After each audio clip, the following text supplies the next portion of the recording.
What? Mm, mm, mm. All right, everything froze. Uh-oh, that ain't good. But we Oh, are oh. live. We are ready to Get roll. ready to hear my war cry. Niggas talking that tough shit, you hear my war cry. What the fuck is your fuck shit, you hear my war cry. Lyrics banging the ground at me like a 4-5. I'm a chief, I'm an Indian. I go to war with any man. My voice is like an instrument. I'm in the game, they on the bench. So that mean I'm in the field. Tell a bitch don't catch me, but leave, I'm about to cop a pill. Feeling like an astronaut. Started from the bottom, baby. Now look at me at the top. That bass go boom, boom, boom, boom. Coming out the gut, that 808, boom, boom, boom, boom. Feel the aftershock. It feeling like an earthquake. My pocket got the smurf face. Them blue face, honey, bitch. I want them in the worst way. Y'all niggas ain't eat. Good morning, everybody. Welcome to the Two Dumb Yinzers. This is episode 171. Mike, are you still able to hear me? I am still able to hear you. There you go. Now we're moving again. Now How you we're doing? moving. We're How rocking. are we, everybody? How are you? Today is Monday. Monday the 17th, 18th. What is 17th? today? Today's the 17th. We are kind of sort of getting our stuff together here. As you could tell, we were running a little late. We had a few things that we had to fix on our end, but things are starting to come together. You can probably hear me a little different now. Mike still sounds good, so I say we give it a shot, Mike. Let's do this. So I mean, I guess really nothing happened over the weekend that we could talk about today. We could dig up some old news stories or Digging up old news stories. Who are we? The Post Gazette. that's right, motherfucker. Oh no, but seriously, everybody, what a great football weekend. It was this game that we had yesterday against Tampa Bay Buccaneers went a little bit better than most expected. As a matter of fact, I think everybody chose the Buccaneers to beat the Pittsburgh Steelers over the weekend, except for, you're looking at them. Oh, get the F out of here. And you know it's true. It's damn true. Let's see what I could bring up. Maybe I could actually even here. Let's see. Buccaneers and Steelers. I'm taking Pittsburgh. I'm taking Buccaneers and Steelers. I'm taking Pittsburgh right there. We have it on. We have it on video. You're never going to be able to take that away from me. I am the only person in the Western Pennsylvania region who chose the Pittsburgh Steelers to beat Tampa Bay.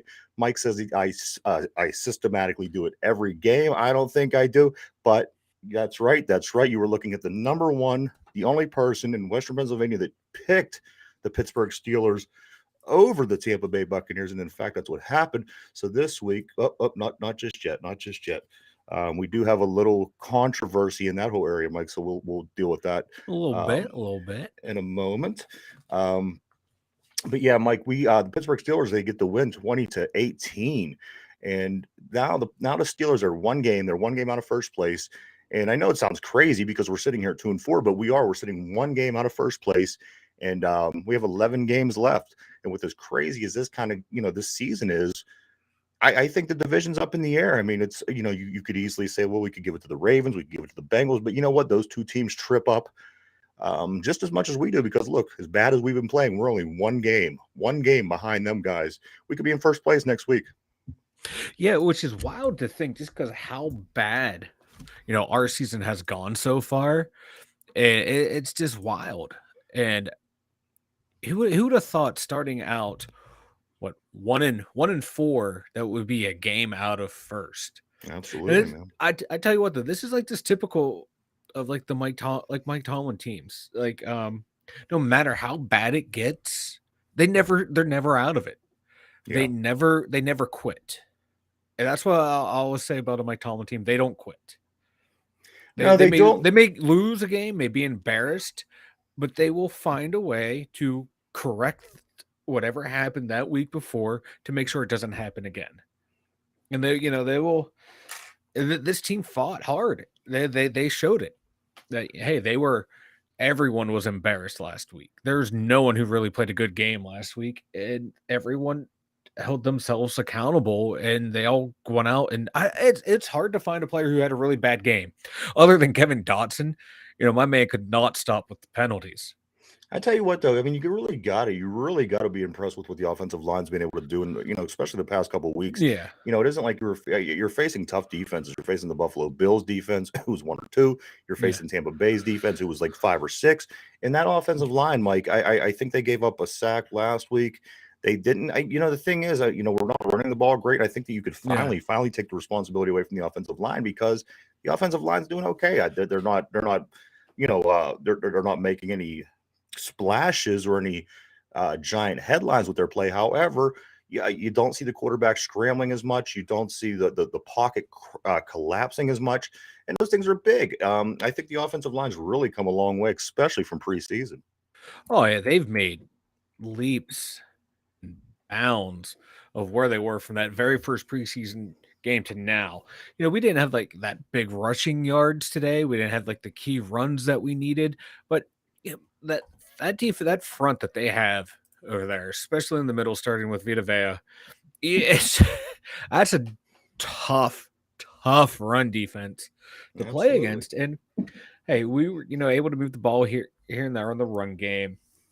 So it wasn't their best performance of the year. I don't think it was, especially with the way Kevin Dotson, he had that rough go. They did have some pressures, but they held their own. They did what they needed to do.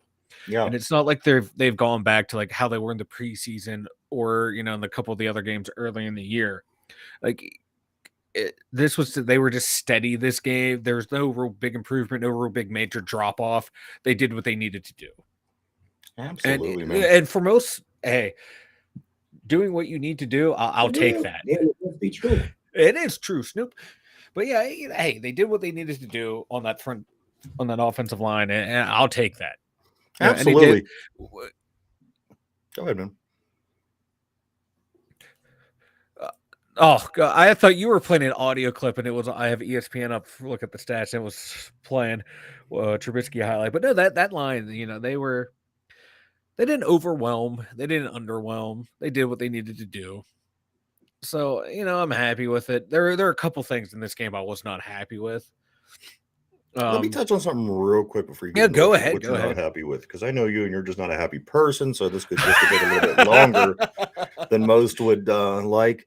A couple of things that I could say right off the top is Tampa Bay. Whether they were or they weren't, they're pros. They probably weren't, but they played scared. Tampa Bay played scared. I thought they played scared all game. Excuse me. I thought that Tom Brady was a little extra jumpy in the pocket. I think when I think it was either Godwin or Evans, both from pre-game, one of them guys had said that this is always going to be Heinz Field to me. It almost seems there was a little bit of Pittsburgh in their head. To me, they didn't come out and they didn't play this great game. Of course, it was a trap game. It was a trap game for Tampa Bay, a game that they should have won, a game that that they probably should have won, but obviously it didn't work out that way. I think we were somehow maybe the Pittsburgh lure. I don't know what it was, but Tampa Bay just didn't play good football. And when you have Fournette, you have Brady, you have Evans, you have Godwin. They did not play as well as they could have. But you could always say this as well. They haven't been really playing that well all season. They have pretty decent, their record's decent. However, their production hasn't been what you'd expect. Tom Brady has a lot on his plate. He has things going on in his personal life. Giselle, we are single. Just want to throw that out there. But you know what I'm saying? It just seemed to me like there was something, and I even shudder to say it because I don't think that they were afraid to come to Heinz Field and play. But getting late in the game, them towels are going, renegade plays. That plays an effect on people sometimes and in the mind of people. And like I said, they just didn't seem like they were, for lack of a better term, I think they seemed kind of scared, Mike. And, one other thing that really, really, really impressed me about this, on top of beating Brady for the first time in, his 70-year career, was the fact that we were able to sack him. The fact that we were able to sack him all those years that went by, we weren't able to get to him. We weren't able to put him on his back. And who would have thought? All we would have had to do was go out, get Walmart stockroom workers, throw them in the defensive backfield. I mean, we could have did this. We could have eliminated 2 decades of terror. Yeah, if we would have just went and got garbage men to play the defensive backfield, opposed to who we had, the All Pros, Troy Polamalu, Ike Taylor, Joe Hayden, all these guys. But it's like I said, it's this band of misfits, guys that you never even heard of until yesterday that were in the lineup and were able to stop Tom Brady. So I just think I'm happy. I'm excited. Am I as happy and excited as people that think we're going to the Super Bowl? I don't think that I'm that happy and excited. However, I am optimistic because, as you know, I am the only person in Western Pennsylvania that picked the Steelers, and I will keep playing that over and over and over and over and over again for the next 6 years if I have to. Blind squirrel finds a nut every once in a while. That's what I'm going to go with your prediction there. But a couple things I'll touch on before I circle back to what I really wasn't happy with. But you were saying that Tom Brady, I think I mentioned it to you. He looked kind of like during watching the game, I was like, doesn't he seem jumpy? And you're like, yeah, he did seem rather jumpy. Like he had happy feet. Like I've never seen Brady that rattled. And it wasn't like we were getting great pressure. We were just getting consistent pressure over and over. Like we were pushing the line back. Yeah.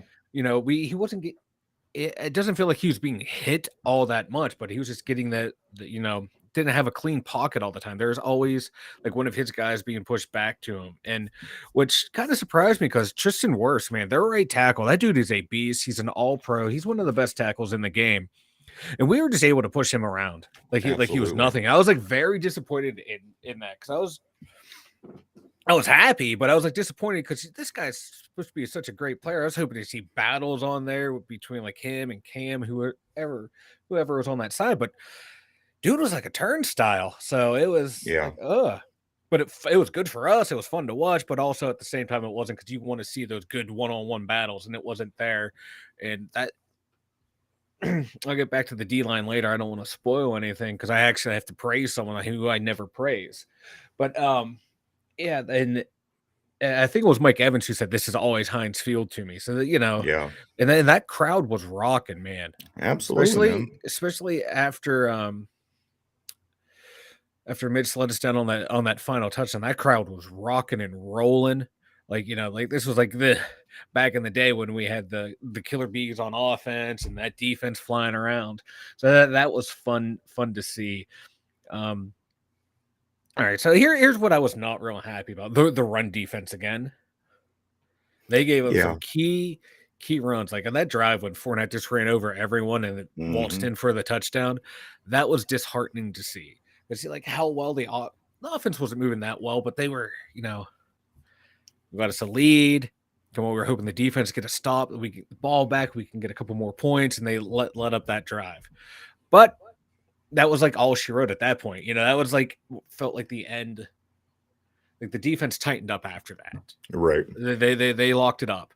I was very disappointed in Kevin Dotson's play yesterday. I touched on it, but he had three holding penalties and then on the one holding penalty, he gets flagged for the hold and then gets Kenny knocked out of the game. Right. Which on that one, it's like people just want to say, "Oh, you might as well hold him. Make sure it doesn't hit your quarterback." Like I don't know if he picked the guy up late or the guy blitzed late or it was someone else's assignment, but you see him, he was blocking one way, sees the guy coming the other way and reaches back to grab him. Right. So I don't know if that was miscommunication between the line, like, the center calls out the blocking protection. So maybe he didn't see it. Maybe Kenny didn't see who was coming. Dotson didn't see it. So I don't want to assign blame just to him on that one. It's the way he was blocking. And there was a lot of miscommunication on offense. I don't know how many times I told you, like, hey, Kenny, how hard is it to get the play out? He's breaking the huddle with 8 seconds left, trying to, direct traffic, and we had to waste timeout, delay game penalties. It was just that miscommunication on offense that we haven't seen all year. Right. Like, he was doing so well. Mitch was doing so well. But this game, I don't know if the coach was getting the play in late or personnel was coming in late or they were just having trouble getting the play out. So we hear, like, all the time, oh, Kenny has this great command of the offense or of the huddle. So I don't want to say it was him. I don't want to say it was Canada, but that was just very disappointing on the offensive side, that miscommunication, Kevin Dotson's play on the line, and then just that run defense in general. Those were my only real 3 negatives other than that end of the half play when we had like 40 some seconds left. We throw that incomplete pass and it did not look good. So, okay, they changed it up. Let's run. But Tampa Bay had all those timeouts. Those 3 points could have been huge that they kicked at the end there, but they turned out not to be. So, yeah. Those were my 4 negatives away. But For the most part, man, I thought that the team rallied and they played well. I thought this is another observation I made. Now, against the Tampa Bay defense, who is number 6 passing defense in the league, we were able to strum up 2 passing touchdowns. Mm-hmm. And then you flip the coin over to our rag'em tag'em secondary that we put on the field, and Tom Brady wasn't able to score any passing touchdowns. It had one. Was it that? It was that one to the Fournette, right? Or no? Who? Yeah. It was a passing touchdown to Fournette, which I don't blame on the secondary. Yeah. But like I said, we finally scored a touchdown in the first quarter. It's the first time we did that in 14 games. Yeah. So that's encouraging. And it's is it anything big? No. But on the other hand, it's you do have that now. Okay, we haven't gone months scoring a touchdown in the first quarter. We have, you know what I mean? So it's nice to get in a couple of things in that sense happen that way. We finally scored the first touchdown or the touchdown in the first quarter. We finally threw not one but 2 touchdown passes, which we haven't had any this year in the season. We were also able to bring Chase Claypool to life, who seemed like he was left for dead. I mean, the past couple of weeks. Halfway through midseason, he come out and said that he's like, you know what, I'm a top 3 receiver. He failed to show that in the first 4 or 5 games of this year. Finally, yesterday, he decides to play football and play to the level that he can play. And look how productive he was. He was over 100 yards receiving. He had a touchdown catch. So things are starting to come together. Is it going to, is there enough time in this season? I understand we have 11 games left, but is there enough time to salvage everything that needs to get better and bring that back all together? And like I said, not only Claypool, but Deontay Johnson needs to step up, maybe have the kind of game that Claypool had yesterday. Maybe Pickens needs to have a game like Claypool had yesterday. Just kind of, something to show us as fans and coaches in the league alike that this team is willing and is able to be a good football team if in fact they go out and play to their abilities. Chase Claypool, that was one of the best games I've ever seen him play. Absolutely, man. Like even in his rookie year when he was doing all right, I don't remember him being as this dominant. The way he played, the level of confidence that he showed coming back for balls, just getting into the right position, on that third down conversion in that 4-minute offense when they're trying to kill the clock at the end of the game, where Mitch rolls out and Claypool just runs deep, past first down marker to the sideline. The confidence that he showed to break off his route, run to the sideline, run past the marker, do all that, and still make a nice catch, get both feet in bounds. Because normally Claypool, he will mess something up somewhere along the line. In that thing, he'll do everything right except the one thing. And in that play, he did everything right. It was just great to see. And on that touchdown pass that he caught, I was listening to the radio this morning, and Stan Savran was talking about this. He said that play that they ran for the touchdown pass to Claypool, that's something they installed, or the offense installed for this game against the Buccaneers. And in practice, every single one of those snaps was Pickett throwing it to Claypool. And in the game, Mitch had no practice reps with the first team. Did not do this play at all. But he kept himself mentally prepared for the game. Came in and threw that pass, trusted Claypool trusting his quarterback. And this is hopefully this is a wake-up game for Claypool. Hey, I can be that guy that I say I can be. Well, here's he the thing, just all do these this guys, over and over and over. He has the ability. All these guys have the ability. They're all, you know what I mean? When we go back to preseason, you say, a lot of pieces are in place. That never changed. The one thing that changed, Mike, was the consistency of how this team plays. And that's the one thing about Claypool. Claypool isn't going to be that guy unless he's consistent, unless he comes back next week and has a decent game. 2 weeks from now has a decent game. Comes back after the break, has a decent. Same with Deontay Johnson. He can't come back and have one good game and expect everyone to praise him. This is a 17-game season, and consistency is something that we talk about a lot, and it's very apparent with the Pittsburgh Steelers. There's nobody that's really playing consistent, and that's the problem. They need to be able to string together good drives. They need to be able to string together good games. They need to be able to string together just things in general and be consistently decent, opposed to playing the game they played yesterday and then coming out next week and laying an egg with your starters back in the secondary, and you let up a bunch of points to Tyreek Hill and Tua and the crew down there. So consistency is always big. We always talk about consistency. And I think that Chase Claypool can be that guy. I think that Deontay Johnson can be that guy. And I know that Pickens can be that guy. It's just going to be consistent.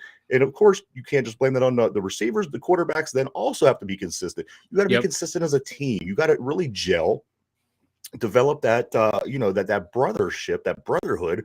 Because that, like in the military or football practice or anywhere where you have a bunch of people competing and trying to accomplish something as a team, nothing means more than teamwork, consistency, watching out, for what the guy next to you is doing and making it happen. And that's one thing that the Steelers haven't been doing this year, maybe a little bit yesterday. And like I was telling you, Mike, we were saying about how possibly the way that the thing went with the quarterbacks this year with the quarterback controversy. Trubisky gets the start, then he gets pulled, then Kenny gets put in, Kenny gets hurt. Now you put Trubisky back in the lineup. It almost helped him, I think. It almost helped him that he took that hit. He came in playing more confident. There was he wasn't watching over his back. He basically, like you had said, he had nothing to lose. And the guy was not afraid to go out there and play. He wasn't afraid to throw the ball down the field. He wasn't just throwing these 3-yard passes like he was doing prior to getting yanked.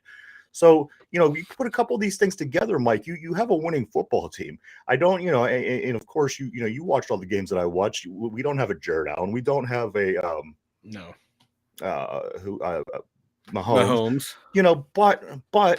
But not everybody does. And you know what? You can make better out of this and move forward. And I hope that possibly the defensive backfield comes back to the game next week feeling the same way. Maybe they come back and play better in the same way that Trubisky did, because they didn't get pulled, but they didn't participate in yesterday's game. But yet the defensive guys that were scraped out of the bottom of the garbage pails in Pennsylvania to make this defensive backfield, they were able to get it done. So maybe the secondary comes back and says, you know what, maybe we're overthinking. Maybe we're and that's a big thing in sports. You can't overthink. We have the pieces, Mike. That hasn't changed. I just think the play, consistency, and all those little things, they come together, and that's what's hurting our team right now. What I want to talk about, Terrell Edmonds. That had been one of the best games I've ever seen him play. Yeah, he played good. He was all over the place. He saw him in the backfield how many times making a play, coming up into the linebacker spots, helping them out, making plays. That quarterback sneak where he just grabs Brady from behind the waist and just pulls him back, won't let him go forward. Right. But our D-line held their O-line. Mike Tomlin gave him high praise after the game, called him I'm going to paraphrase here because I don't have the exact quote in front of me, but a calming influence, and then just his communication with that entire secondary, with all, dudes brought up from the practice squad, dudes just elevated for the game for that week. He communicated so well with everyone. He kept everyone on the same page, and we did not see those big plays, big over the top plays like we saw against Buffalo. So he was just, in this fifth year, he has just made that next step, I think. Is he an all-world player? No. Is he an above-average player? Yes. He's that type of strong safety that you want. That, he has that great chemistry with Minka. And then the way he was able to communicate with these young guys, and hopefully once we get our starters back and they work their way back in, he just keeps growing in that role of like, listen, you guys may have been in the league as long as me, or, veterans too, but listen, I am now, it's me and Minka. We are the kings of this secondary. I am going to make the calls to everyone, and you just do what I say. You listen to what I say and step up and be in that leadership role. I think this game is going to help him in that regard, because if he was able to communicate with those young guys, keep everyone on the same page, and if he can just carry that over game to game, I think it's going to be huge. And then that makeshift secondary, like you said, man, the dock workers they found. Yeah. Like we had, Josh Jackson back there wearing Charlie Batch's number. I'm thinking, what's he doing? He's supposed to be getting ready for the post-game show with Stan. He's back there making plays. He Most of the times it looked like he was on Mike Evans. Mike Evans is one of the best receivers in the league. People are talking about him as a future Hall of Famer, and they held him in check. Let's see what Mike Evans had. Mike Evans, 4 catches, 42 yards, no touchdowns. Okay. Their longest pass play, they had a 28-yarder and a 20-yarder. We gave up how many of those against Buffalo? And we only gave up 2. Absolutely. We definitely cut down the big play, and that's huge. Yeah, we like Chris Godwin, he hit 6 for 95, but I don't remember him having that many big plays. He had that one long game. And it was just, they kept them in check. And wasn't just that patchwork secondary. I have to credit that defensive line and our buddy, our hero, Ogunjobi. Yeah. This is the game we have been waiting for, man. The way he was just dominant.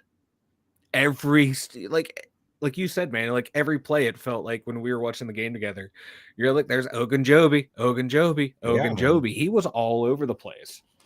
They couldn't stop him. Even when they tried to double team him, they could not stop him. And then my hero, my personal favorite player, who I've never criticized in my life, the man you call Clam. I don't know why you call him Clam. He looks like a big clam to me. I don't know.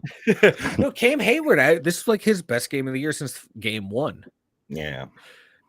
He was getting pressure. I don't like the fact that he got credit for the full sack on Brady. I think him and Malik Reed should be credited with each a half sack. I'm just going to throw that out there. Alex Highsmith. He had another good game. So he's a 6.5 sacks right now. Yeah. So it was nice to see. And I think with the way Ogunjobi played, that forced that line to adjust the way they're going to block. I don't think they thought he would be that dominant. And that just forced, that him playing the way he did, being that disruptive on the line. Okay, now we have to switch the way we block. So we're now getting 2 guys on Ogunjobi. All right, that's going to open up space for Cam. And then Cam started playing better. Okay, now we got to change our blocking that way too. That's opening up spots for Highsmith. So it was very encouraging to see them play that way on the D line. And if they can keep playing like that, and then the addition of Isaiah Loudermilk too, he played. God, if I heard correctly, he played like a third of the snaps on the defensive line. So he came in and played well. So there was not that big drop off when they lost from losing to Marvin Leal. So it's like, okay, we're getting the depth there now on that D line. 5 games in, they're starting to develop and form a nice D line that I thought we would have. And it's nice to see, okay, if we get Leal back, keep Loudermilk in, Ogunjobi plays the way he did, Cam plays the way he did, Wormley coming up strong, making some key plays too. So this was a very encouraging game because that Tampa Bay has a pretty good line. We're about the halfway point, Mike. Let me ask you, who were your 3 stars of this game? I can go first if you want me to go first. Go first, because this is going to be a tough one. My number 1 star of this game was Chase Claypool. I thought Chase Claypool really came out, and he looked like that receiver that he said that we were going to be seeing this year. And I think if he continues to play the way that he played with the mentality and, and like I said, he has the skill set. It's just bringing it all together for a guy like him. Mm-hmm. So Chase Claypool, Ogunjobi, again, like you were just mentioning, he was a name that we heard over and over and over throughout the game. And no matter what was going on, he was there. He was blowing things up in the backfield. Ogunjobi also. My number 3 game ball goes to the special teams. I hate to do this, but you know what? As collectively, the special teams played as good as I can remember them playing in a long time. And that's, not including Chris Boswell's 2 field goals that he made, but it is including the 2 field goals that he made because he's been missing a little bit here and there. Also, Harvin, the guy's been marked this week as one of the worst punters in the league. Well, he got he kept the ball inside to 22 times during the game yesterday and just booted the hell out of the ball. Finally, Sims on that return, and then there was even a couple other returns where they were encouraging, that wasn't all the way down to the 10-yard line, but it was, good enough return to give us decent field position. So I think special teams would be my other game ball. Special teams, Ogunjobi and Claypool. Yeah, I'm going to have to echo your sentiments there on Chase Claypool. He's getting one of my game balls. He stepped up. Without him, They don't win that game. He's not going to get a game ball. I do want to give a special shout out to Pickens. He only had 3 catches, but he had that one key 14-yard third down conversion. It was a key play. And, you look at the stat lines, like, he didn't play that well, but when we needed him, he made the play. And that's what counts there. So yeah, I'm going to go with Claypool. I'm going to go with that set. Another game ball is to that secondary, just collectively. Terrell Edmonds being the only starter out there, then having people like James Pierre, Arthur Millette, Josh Johnson, Isaiah Riley, Trey Norwood. He kept those guys on point to where they only gave up 2 quote unquote big plays, and kept Tom Brady to like 1 passing touchdown. So kudos to them. And then my third one's gonna have to go to Mitch Trubisky. The Steelers do not win this game without him.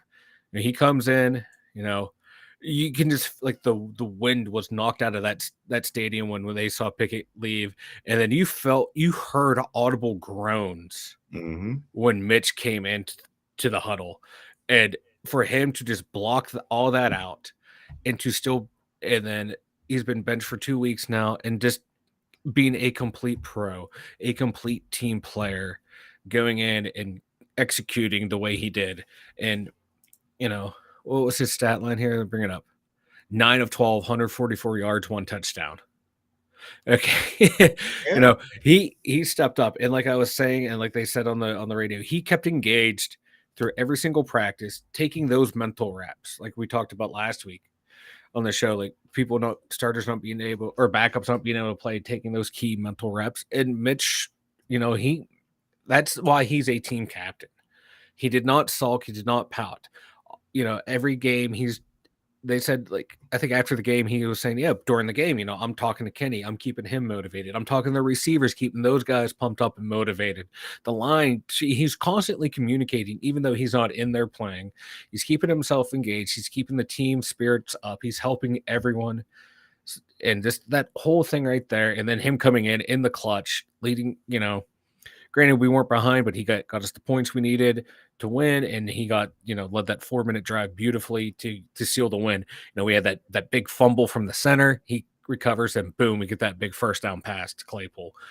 So Mitch gets my last game ball. That's a good game ball. I take nothing away from Mitch. And like I said to you, I told you this.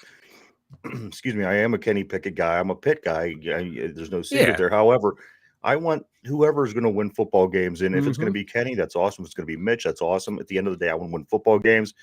It's not a pride thing with me. At the end of the day, I ultimately want this team to win, because this is who I cheer for, and this is who I watch every weekend, and this is who I watch my whole life. So whether it be Kenny, whether it be Mitch, whether it be Rudy, if it ever came down to that, I would root for the person that was, doing well enough to get us wins. And that's the direction that I that you can't compare with wins. That's the bottom line. Is wins in the league. And so hey, kudos for Mitch. So here, just a hypothetical. Just imagine next week. Okay, Kenny can't play. Mitch goes and plays. He has a bad first half. Then we bring in Mason in the second half. He rallies the troops and wins. Now all 3 quarterbacks have that rallying moment. Yeah. we're right back where we started. Just real quick, I don't really want to get into it too much, but we play the Miami Dolphins next Sunday night. We are the night game on Sunday. Who? Just a real quick prediction, Mike. What do you like in that game? Oh, if Tua plays, I'm going to lean towards Miami. If Tua does not play, I'm going to lean towards the Steelers. All right. For me, you hear it here. I think the Steelers are going to win. What else is new every week? Surprise. But we have a little bit more of some different sports to talk about real quick, Mike, and then we will jump back into the NFL because we have a lot going on here today. The Pittsburgh Penguins, the 2-0 Pittsburgh Penguins, they go to Montreal tonight. They play 7 o'clock. They play the Canadiens in their 3rd game of the season. In case you missed it, they did win 6-2 on Saturday or Friday, whichever night that was over the weekend. They played Tampa Bay and won 6-2 in that. So we are 2-0. We're heading to Montreal this evening to play the Canadiens. Now, Mike, here's a nice side stat. The Pittsburgh Penguins are 96, 9, and 4 in games where Crosby and Malkin both scored goals. That's insane. Yeah. Those two are beast. Speaking of Crosby, you see it across the bottom there. He already Yeah. 6 points through 2 games. He's playing like vintage Crosby already. This is insane. Shooting percentage is, he's 22% on his shooting percentage. Unreal. And unreal the way that he's continuing to play at this high level at this age. He's nuts. Yeah, I gotta He's love it. nuts. You gotta love it. That's why he's one of the top 5 players of all time. And what did they say, that this was the first time in his career that he scored the first goal of the season? Yeah. So that was pretty cool. About time, that bum. Yeah, right. Other news, we have Michigan stopping Penn State this weekend. No, that game did not happen. That was an aberration. That did not happen. This is a simulation. Michigan is up to number 4 in the league. Penn State drops to 16. The final count on that was 41-17. I thought that Penn State was in it early. At halftime, it was still a good game. Whatever that Michigan did at halftime, whatever adjustments they made, that worked, because 41-17 was the final count on that. This is typical of the James Franklin era. You come off a bye. Penn State has a losing record coming off the bye under James Franklin, and it's like not even close to being close to 500. It's just terrible, and it happens every year after the bye. Penn State ends up losing a bunch of games. This should be like a 10-win team. Now it's going to probably end up being like a 7-8 win team. They just collapse under him. It's insane. It's insane. Yeah, it's hard. Then him complaining like, oh, we need to, or we're kind of light and undersized on our offensive line and defensive line. We need to recruit. Dude, you've been there for how long now? Right. That's a you thing. That's not a previous regime thing. That's a you thing. Also in college football, Mike, the Tennessee Volunteers upset the Alabama Crimson Tide. Now, the crazy part about this story, and the game was crazy. I believe it was like 52-49, 51-48, something like that. And Tennessee did win. Tennessee was sitting at 6. I didn't catch what they got bumped up to. However, when all the fans after the game came out on the field and celebrated, you know how they do. They tear the field goal post down. They're just crazy. I've been involved with this in football games before. It's a great thing. It's a great feeling. But they are the Tennessee Volunteers football program is being fined $100,000, Mike, $100,000 for jumping out on the field, celebrating with the team, which I think is a bunch of bullshit. But what's your take on that? That's stupid. That happens in college football. And what's even more stupid, I don't know if you saw this. Tennessee is putting out a GoFundMe and asking this and their fans and the students to give them money to replace the goalpost. Wow. I hope this is a joke and that money goes to charity, because that university makes billions of dollars or hundreds of millions of dollars a year through their football program. So F them. F the NCAA for fining them. This happens. This is a huge moment. This is a big upset. In Tennessee, hell no. Right? The AP poll, Tennessee jumps to number 3. The coaches poll, they jump to number 4. Wow. I was kind of upset because when it comes to like college football, because I know Penn State's never going to win a national championship game again. I root for the evil empire. I root for Alabama. In women's basketball, I root for UConn. I just love the dominance of those two programs, and I love how it gets everyone irate.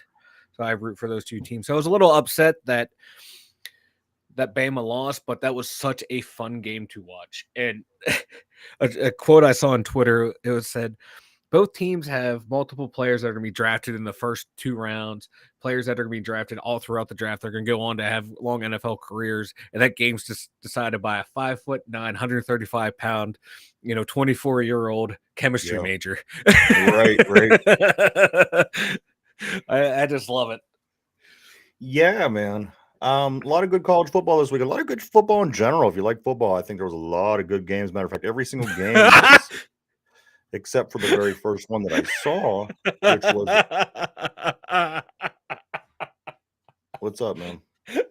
They let Ryan out of the bathroom. They did. How you doing, P? I got upgraded over the weekend. But there was loads of great football this weekend. If you're into football, you certainly weren't disappointed. I forget what it was that I wanted to ask P when we talked to him next. There was something, P, but just hang on that. I can't think of what it is right off the top of my head, but we'll get that. I promise. He can't think now that he's out of the bathroom. I am out of my bathroom. We're gonna jump over to the Diamond. We have tonight the Cleveland Guardians. They play the Yankees. The series is tied 2 games apiece, 7-7. The winner of tonight's games goes on to play the Houston Astros in the next round. Excuse me. Also tomorrow, the Philadelphia Phillies and the San Diego Padres start their series. They upset the Atlanta Braves and the LA Dodgers. So that game starts tomorrow at 8:03, game 1 of the National League Championship Series. Let's go Houston Astros. I want them to win again. And I want there to be another cheating scandal. I love it. Yeah, I wouldn't mind seeing them. I can't get enough of it. It seems like all the underdogs. I picked LA over San Diego. I picked Atlanta over Philly. Everybody I picked, obviously I know nothing about baseball, but I sure give you my opinion.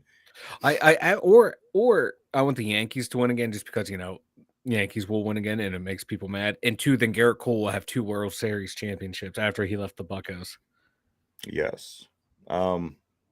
NBA season starts tomorrow. If you're into NBA basketball, check it out. The games that go over in the NBA start tomorrow. It's my favorite time of the year. All 4 sports are going at one time. I love that. I don't necessarily watch them all the time, but I do like to have everything going at the same time. It's pretty awesome. Let's go Lakers. No. Yes. Or Timberwolves. Let's go Giannis. Miles Garrett, they moves into the number 1 all-time sack leader in Cleveland. He got 62.5 sacks. He passed Clay Matthews Sr. Wow, there's a name from the past. Remember when it felt like every year there was a different Matthews playing that was related to Clay Matthews or his other brother? Yeah, there was Bruce and Clay Jr. and yeah, they were like the Blades family down in Miami. Yeah. But yeah, congratulations, Miles. I like Miles Garrett as a player. Yeah. I could do without. Oh, if he was a Steeler, you'd love him. I would love him. The somebody suggested this about Thursday Night Football. They said since the Thursday Night Football games are so bad, they ought to make the teams that lose continue to play on Thursdays, and the teams that win are eligible to come back and play on Sundays. But that would give the team that loses the advantage because they would sit there. Okay, they'd be back to a normal week of rest. Yeah. I don't know. Just a thought.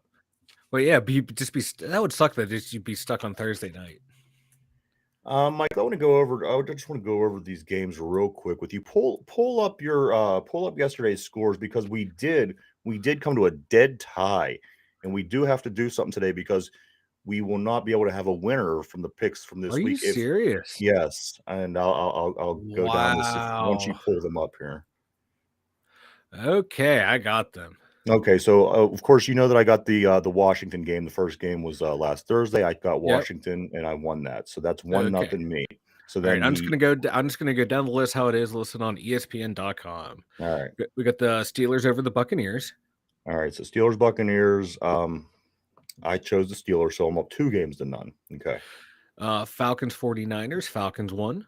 You got that 2-1. Patriots Brown. The Patriots won. I took the Patriots. You took the Browns. So that's 3-1. Jets Packers. Jets won. Jets and Packers. We both took the Jets. Okay, then we go down to the Jaguars Colts. The Colts pull it out. I took the Colts. That's 4-1. Oh man. Vikings Dolphins. The Vikings triumphantly over the undermanned Dolphins. And we both took the Vikings in that. We got the Bungles and the Saints. Bungles and Saints. We both Bungles beat the Saints. All right. So let's go 4-1. All right. Ravens Giants. The Ravens collapse and the Giants pull it out. I did. I took the Ravens in that. You took the Giants 4-2. Saquon. Panthers Rams. The Rams steamroll the Panthers. I took the Rams. I think it's going to be my last win because that puts me at 5-2. All right. We got the Cardinals and Seahawks. Geno Smith. You took Seahawks. Yes, leads the team with victories. Bills Chiefs. Bills eke one out, 24-20. You got Buffalo. That's 5-4. Wow. Fly, Eagles fly. Beat the Cry Boys 26-17. And also, you took the Eagles in that. So that's 5 games to 5 games, Mike. So that we're going to have to come up with a tiebreaker for tonight. And the game tonight is, of course, between the Broncos and the Chargers. We both took the Chargers in this. So I'm thinking the only way that we could really do this and be fair is have an over-under. Yes. Um, The line right now is Chargers minus 4.5. Chargers minus 4. And it's going to be a good game. It's AFC West. I mean, interdivision, you're always going to have good games. I think, I'm not going to change my team. I think the Chargers are going to win this one. But let's think an over-under. You said 4.5. Yeah, and the over-under for the total score is 45.5. 45.5. You want to just keep it what it is? You want to keep it to 45.5, and we'll just kind of go from that, or? Yeah, we'll go from there. But what if we both choose under? You know what I mean? What's the? Well, okay. Let's just predict a score, and whoever's closest gets it, and we'll factor in the over/under. All right, so I'm going to say, so we got the Chargers, we got the Broncos. Chargers are, you got Herbert. Broncos aren't playing as well as they should be playing. Got your Russell Wilson down there. However, the Broncos, they're due. They haven't been really playing that well. The Thursday night game last week or the week before, whatever that was, it was it was one of the slowest, worst games to watch ever. I think the Broncos might be due. However, you're playing a pretty good Chargers team that has, good defense. They got a good quarterback. It's at Los Angeles. So think on it. We'll get our picks at the end of the show. All right. Let's see. Russell Wilson's lost me enough money. He's lost a lot of people a lot of money this year. That dude has been a complete disaster. Yeah. Did you see, Mike, we were talking about a couple weeks ago, the Stadium Links Golf at PNC Park, where you could go up to the PNC Park and hit golf balls off the top level. Yeah. And actually, that was this past weekend that just went by, and they have pretty cool pictures. You see these people, they're up on a high level, and out in the outfield, there's different things they have set up in the outfield, and you try to hit the ball. It seemed pretty cool, but we were speaking about that earlier this season. And I just didn't know if you caught that or not, but that was pretty cool. I did not know. That would have been something fun to do, man. I love hitting golf balls off of weird things. We used to ding them off the water tower. Absolutely, man. Why not? Right. Here's a story for you, Mike, that I like. Not really a story, but a cool headline. Liv Morgan, my favorite wrestler in WWE, the women's champion. She's to guest star, Mike, on Chucky season 2. She is going to be so whether you like that show or you watch it or not, just tune in for Liv Morgan, if anything else, because you won't be disappointed. She's pretty. Yeah, I like her a lot. I probably will be checking it out. Here's one, Mike, over in your home state in Ohio. Former Ohio funeral home is transformed into a haunted house. See, now that's the kind of haunted houses I want to go to. I want to go into one that used to be a funeral home, or one that's built over a cemetery, or where Lizzie Borden murdered her. That's the kind of haunted that I like. The West Virginia Moundsville Penitentiary, things that actually have something to them that could possibly make them haunted, not just something because it has decorations and people say it's haunted. So that would be, I'm not real sure where in Ohio that is, but I thought that sounded pretty cool. That's something, I'd like that. I'm not a big fan of haunted houses, but something like that, because you get that, there's that little thing in the back of your mind that knows, hey, blah, blah, blah, this is just all pretend, but hey, in that weird setting, because you get uneasy settings when you go into funeral homes, because people have been dead there and stuff like that, and what they do to the bodies down in the basement. Then your mind starts doing tricks on you. What if they did weird things that they weren't supposed to? Is that happening now? Is this now just a cover? So I think that would be fun. Absolutely, man. I think it'd be a good time. Donut Fest this weekend, like down in Pittsburgh. I know that's another thing we spoke about earlier. Donut Fest, all the best donut places and bakeries from all around. They're coming together in Pittsburgh. It's going to be at the Cathedral Room at St. Nicholas at 419 Diffless Street, Pittsburgh, PA. Get down there this weekend. It's gonna be from 11 o'clock a.m. to 3 o'clock p.m. Saturday. So that's not a lot of time. I need No. more time to eat all those donuts. I'm a Yes. fat guy coming through, man. I need me some donuts. Yeah, so Especially get if down they're there. like fresh donuts. You can pound those fresh donuts because I don't know what it is with that dough. It's just like you get those Mhm. older donuts, been sitting out for a while. You can't Yeah. pound them as well. No, right. You get a fresh donut. It just Oh, you just this melt in your goes mouth. in. Oh yeah. The Um, next thing you know, you're in a diabetic coma, but it was worth it. yes. Cut off. Another thing to not look forward to, I think, in Pittsburgh coming up, snowflakes, Mike, Tuesday, tomorrow. Snowflakes tomorrow morning could tie the record for the earliest snowfall in the Pittsburgh region. So you got that going for us. I want that. I want me some snow. But unfortunately, it looks like over here in my home state, it's going to be rain. That's booty. That's not fair. Like, 5 feet away, I can see the great state of Pennsylvania. But here, I get rain. Typical. Fuck Ohio. This is why people hate Ohio. That's right. We don't get the fun weather. We get the shitty weather. Canyon's got the bad football teams. But, we do have the most astronauts. So, and I think like people in Ohio are trying to get the fuck out of there. And I think we have the most presidents too. So, well, take a look at the state of the country. I don't think we did well building up the nation. So we kind of fuck shit up everywhere. Yeah. And your guy that's in there now, he's a PA guy. So there you have it. Mattel, Mike, introduces a Tina Turner Barbie doll. Tina Turner. Yeah. Let's just hope they don't make an Ike one. Yes. Yes. No. I can't believe I made a domestic violence joke. That's terrible. Like one of the, like the wrestlers, how they have the spring arms. Oh, Jesus Christ. Yeah. But no, fuck yeah. Tina Turner's the shit, man. I saw Mad Max in Thunderdome. She was fucking awesome in that movie. She's all right. Yeah, no, Tina Turner, she's another one. She could be on our death pool. Is she still alive? I think. Oh, well, I gotta research this. It's so weird. When I was a kid, she was one of the very first set of titties I ever seen. A buddy of mine had this titty magazine, but it was all famous people. And the only person I really recognized at that point in my life was Tina Turner. So she literally was one of the very first set of tits that I've seen in my life. You're fucking ridiculous. I don't know. Is she alive? Is she dead? Hold on. Yeah, she's alive. You're out of your fucking mind. She's alive. Is she? Yeah. Hold on. ZZ Top's Billy Gibbons stops at a Walmart in Pennsylvania before a concert the other night. Would you recognize Billy Gibbons, Mike, if you were in Walmart and Billy Gibbons come walking down your aisle? She's still alive.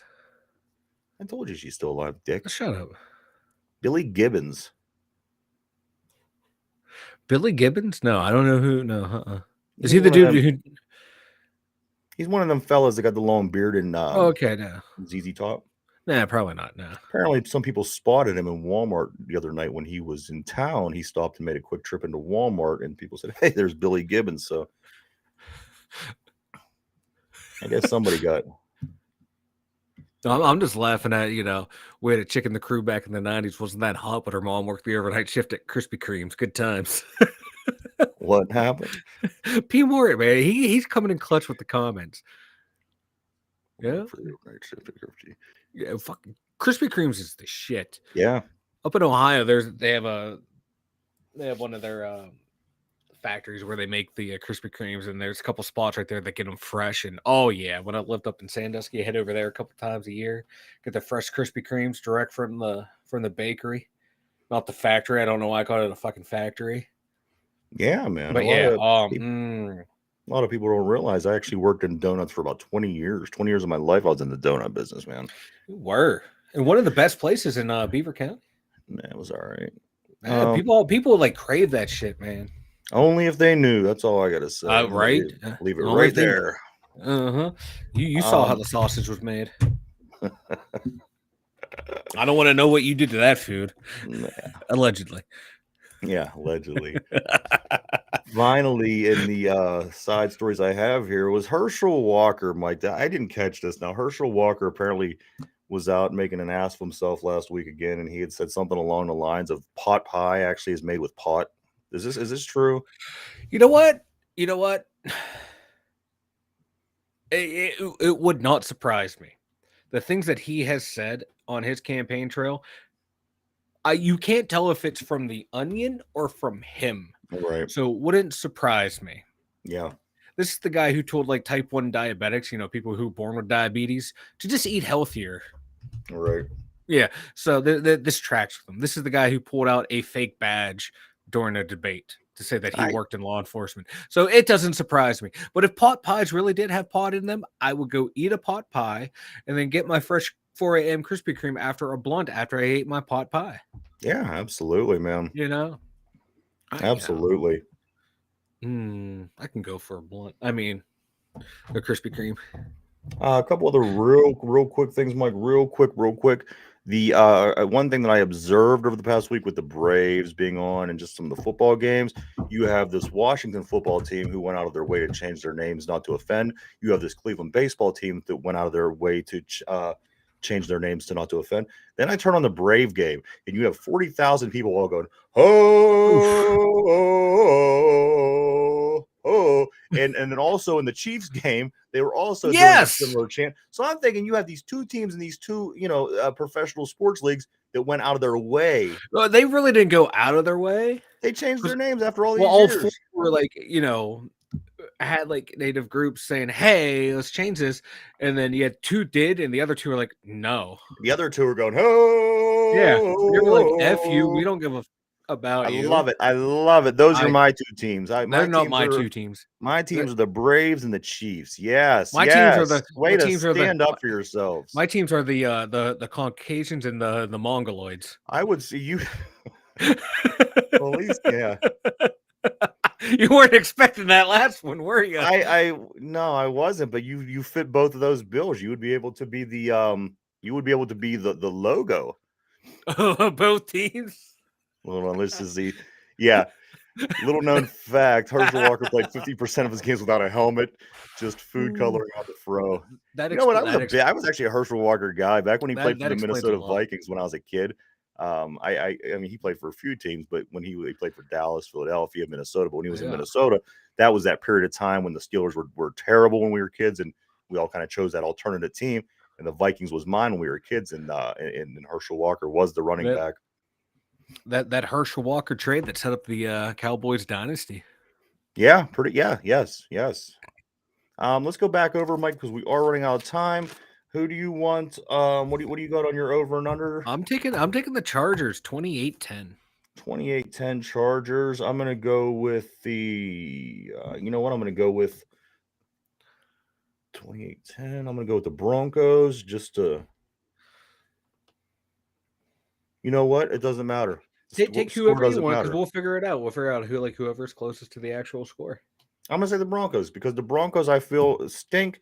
I feel that the Broncos haven't been playing up to their abilities. I feel that the Chargers have a better thing going on. But by the way this season's been going, I'm gonna take the Broncos. So it's just gonna be straight up. Broncos win. I take the crown. Chargers win. You take the crown. But right now, I pull it out of my britches here, and I show everybody what we're playing for here. What did you do to my crown? The Cadillac crown.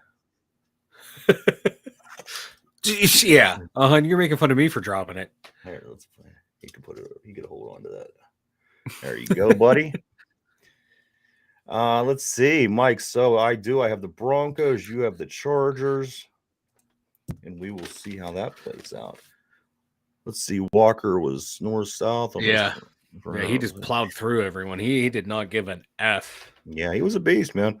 He was one of them guys that wasn't really into weightlifting. No, he was all body weight. There was a handful of those guys at that time. And I want to say that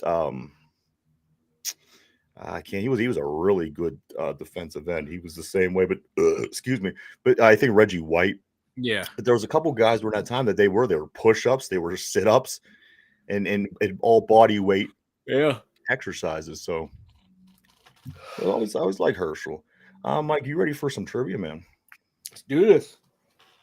So, being a new week, and this being a new opponent we're playing, the Miami Dolphins, The how well do I know my enemy question shifts to a Miami Dolphins question. Are you prepared for something? I am ready. Let's do this. All right. Here we go. P, get in on this, man. All right. Do this. Who, Mike, who was the first Dolphins running back to get 1,000 yards?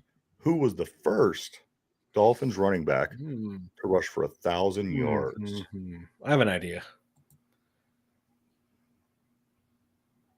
Like, there we go.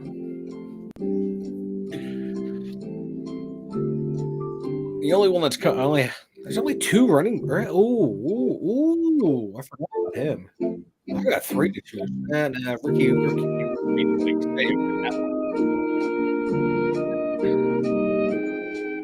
Zonka or Morris? My two. I'm thinking.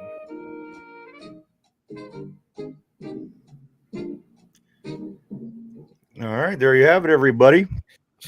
Oh man. Opponents this week are the Miami Dolphins, so we are going to go the Miami Dolphin question. The question, of course, is who was the first Miami Dolphins running back to rush for 1,000 yards? Mike, who do you say it is? I was tossed up between Zonka and Morris. I'm going to go with Mercury Morris. Mercury Morris. And Larry Zonka was your other one?